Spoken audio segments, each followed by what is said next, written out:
Olha, domingo passado a gente mostrou aqui no Esporte Espetacular que o Gustavo Scarpa, esse aqui, ó, meia que disputou a última temporada pelo Fluminense, é o sonho de consumo de grandes clubes do país. Por exemplo, São Paulo, Corinthians, Palmeiras, Atlético Mineiro. E essa semana, em mais um capítulo da disputa com o Fluminense, Scarpa conseguiu na justiça a sua liberação. E essa batalha, gente, nos tribunais vem sendo travada também por outros jogadores. Uma canhota desejada por vários clubes do Brasil. Partiu Gustavo Scarpa, bateu no canto! Gol!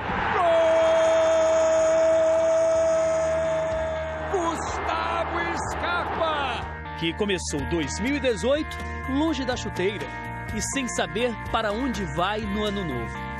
Onde não quer ficar, o dono dela já sabe.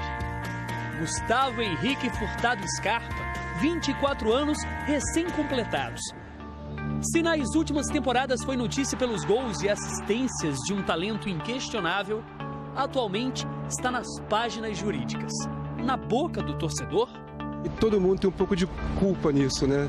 Ou tá errando um pouco nisso, né? A gente anda muito preocupado, né? Que ele vai fazer falta no elenco. Sai pela porta dos fundos, vai chegar em outro clube, assim, a torcida pode ser que fique também com o pé atrás.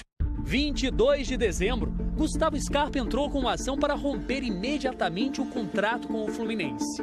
Por atraso de 3 meses de direito de imagem e 6 meses de não recolhimento do fundo de garantia, além de outros vencimentos atrasados e uma compensação correspondente aos salários que teria que receber até o fim do contrato, em setembro de 2020.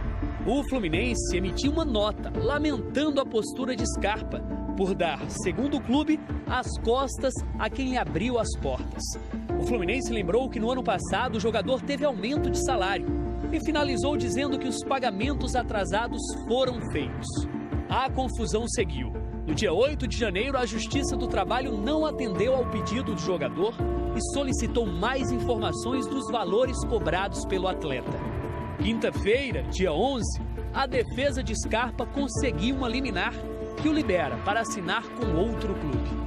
O técnico Abel Braga já nem conta mais com ele. Gostaria de contar com ele, mas não tenho a mínima esperança de que vou contar com ele. Eu acho que isso já está caracterizado no sentimento do torcedor. O Corinthians e o Palmeiras demonstraram interesse no jogador. As conversas com o São Paulo estão mais adiantadas. Gustavo Scarpa não é o primeiro e nem será o último atleta a recorrer à justiça. O país do futebol, além de novos talentos, produz novelas que frequentemente vão parar nos tribunais. Histórias que misturam direitos, deveres, paixão e profissionalismo, ou a falta dele. Hoje, comentarista, Juninho Pernambucano saiu de maneira parecida do Vasco 17 anos atrás. Acabou meu contrato 20 de janeiro de 2001, 5 anos e meio no Vasco, fazendo 5 contratos e ainda não estava livre. Eu pertencia ao Vasco e aí eu busquei a justiça comum e me liberei. E hoje não, os jogadores querem quebrar os contratos com direito porque não recebem em dia. Na minha época, 2, 3 jogadores recebiam em dia e os outros touros do elenco passavam 2, 3, eu fiquei até 6 meses sem receber. Mas nós éramos eternos escravos. Por quê? O contrato de trabalho de futebol acabava e você ainda pertencia ao seu clube. O que é que acontece agora? O jogador tem mais opinião, o jogador tem mais instrução. Eram outros tempos, outra legislação. A Lei Pelé hoje, ela confere mais direitos aos atletas e aos clubes, às partes envolvidas nessa indústria do futebol, do que antes da Lei Pelé.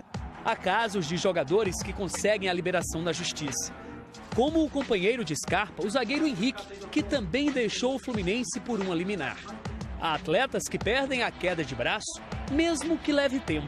O meia Oscar, hoje na China, se envolveu num longo imbróglio.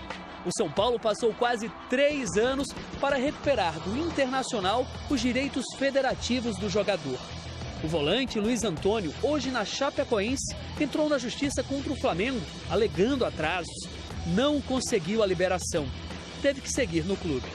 Recentemente, outro que entrou na justiça foi o lateral Zeca, do Santos. A situação ainda está indefinida. O Flamengo chegou a acertar salários com Zeca, mas os advogados do clube carioca, alegando insegurança jurídica, recomendaram a não contratação do jogador. Essa semana, o zagueiro Anderson Martins não precisou entrar com pedido de liminar para deixar o Vasco. Apesar dos atrasos públicos do clube, de 6 meses, Anderson teria recebido apenas 2. O Vasco diz que foram 2 meses de atraso. Nas redes sociais, ao anunciar a transferência para o São Paulo, Anderson Martins foi alvo de torcedores.